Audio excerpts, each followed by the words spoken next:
Ito ang reading mo, Libra. Welcome back to our channel. Naway nasa mabuti kayong kalagayan while watching the channel. This is a general reading. Kayo nang bahalang magpalit-palit ng situation nyo sa reading ko.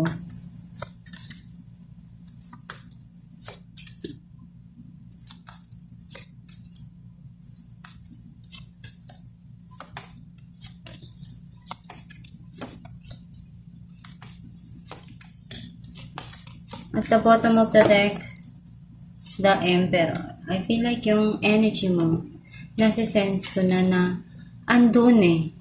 May mga pinag-iisipan ka dito na desisyon na kailangan maigi at masusing mahimay-himay yung mga nangyari sa buhay mo. Na kailangan na magawa mo yung tama dun sa mga sitwasyon na dumarating. Ang mensahe ng yung card, something here na you want to share or giving some blessings. And also, you will receive yung blessing para sa'yo. Nakikita ko na binabalanse mo lahat ng mga nangyayari ngayon sa buhay mo.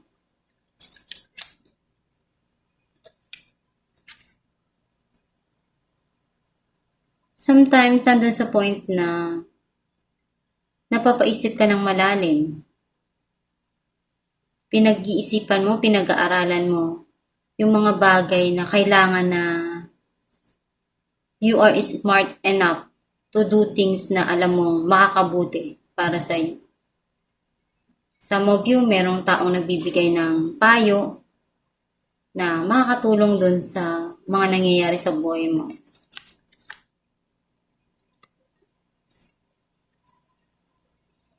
May parating na happiness and nakikita ko na andun yung heal, nag-heal yung mga nangyari sa past or something here na nag-heal sa'yo.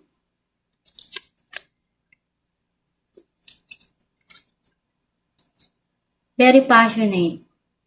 This person is, alam mo yung positive, yung thoughts niya, yung how they think this person is different in terms of yung passion niya, pag gusto niya yon na magawa, talagang para sa kanya lahat ng makakaya niya, ibubuhos niya.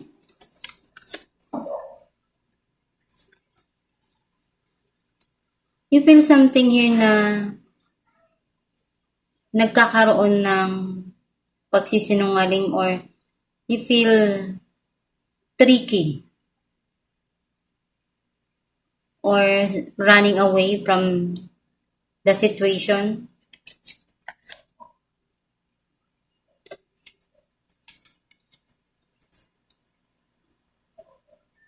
You feel connected in some reasons to this person. Or some of you, merong addiction or obsession na gusto mo ma-fulfill.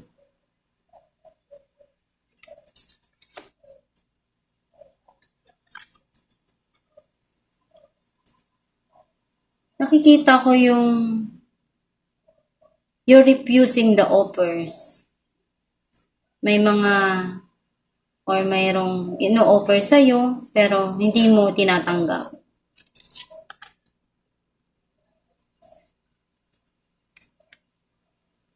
Sobrang busy ka sa mga ginagawa mo. Talagang tatapusin mo dahil masaya ka dun sa passion na yun Some of you, pwedeng may tao sa buhay nyo na babalik pag gusto niya, aalis pag ayaw na niya. Clarify natin ng Six of Pentacles. The Hangman and Seven of Wands. Napapaisip ka ng malalim. Kasi may mga bagay dito na feeling mo hindi ka makagalaw dahil merong something na pumipigil sa'yo. Pero you're manifesting, praying, na ma-achieve mo yun. Or some of you want to help some people but you're not capable to.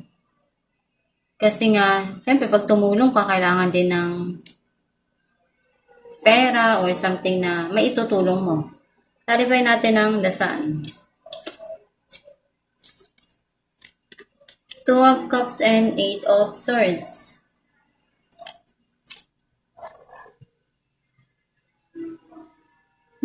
Nandun sa sitwasyon na nagmi-mirroring ka eh. May nangyayari dito na hindi ka makaalis. Hindi mo mai-remove yung sarili mo. Kasi may reason. Pero ang ginagawa mo, hinihil mo na lang. Tinatanggap mo na lang kung ano yung meron doon sa nangyayari. Niyayakap mo kung ano man yung meron doon. Clarify natin ang Seven of Swords. Five of Wands and the Devil. Nagkakaroon dito ng conflict. Kaya nagkaroon ng pagtatalo. Hindi nagkaunawaan. Dahil may sitwasyon na pwedeng nagsinungaling or cheating. Clarify natin ang Four of Cups. Five of Pentacles and the World. You feel something here na nalungkot ka eh. Yung sadness na yun na feeling mo may nang iwan sa'yo, feeling mo may nawala. Pero instead na pagsisihan mo, mas gusto mo na lang na baguhin eh. Kesa manghinayang pa. Clarify natin ang King of Swords. The Tower and Knight of Cups.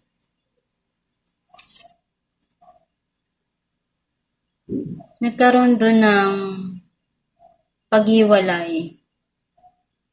Hindi nagkaunawaan. Doon yung pagmamahalan. Pero kasi sometimes may mga siguro hindi nagkakasundo dahil din sa miscommunication, hindi nagkakaunawaan, hindi nagkakausap ng maayos. Clarify natin ang King of Wands. Queen of Pentacles and Seven of Swords. Diba?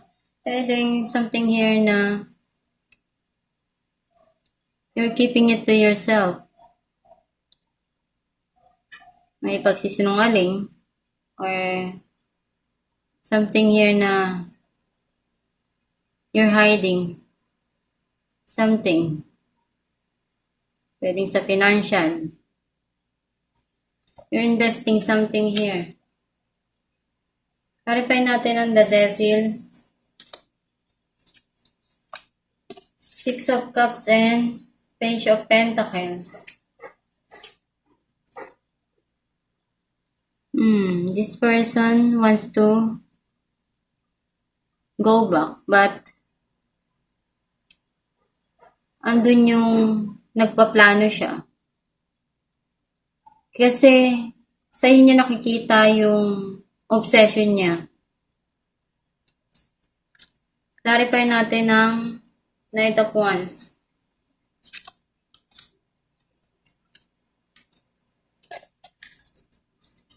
Two of Wands and Page of Swords. May mga pinag-aaralan ka dito. Pinaplano. Because I think you need to Because yung passion mo andun eh.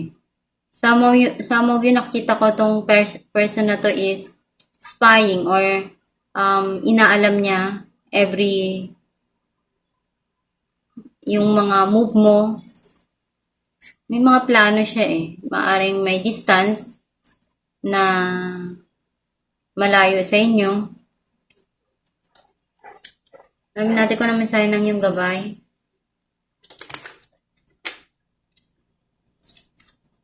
Go for it.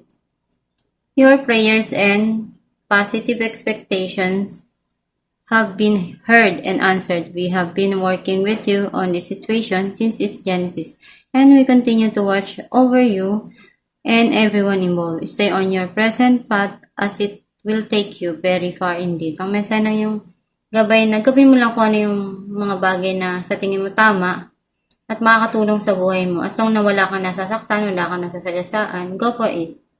Basta magdasal ka lang palagi, sipagan mo, tiyagain mo yung mga bagay na gusto mong makamit sa buhay. At gawin mo lang yung best mo. At itong yung reading libro, kung nakaresonate ka, kindly comment down below. Thank you for watching.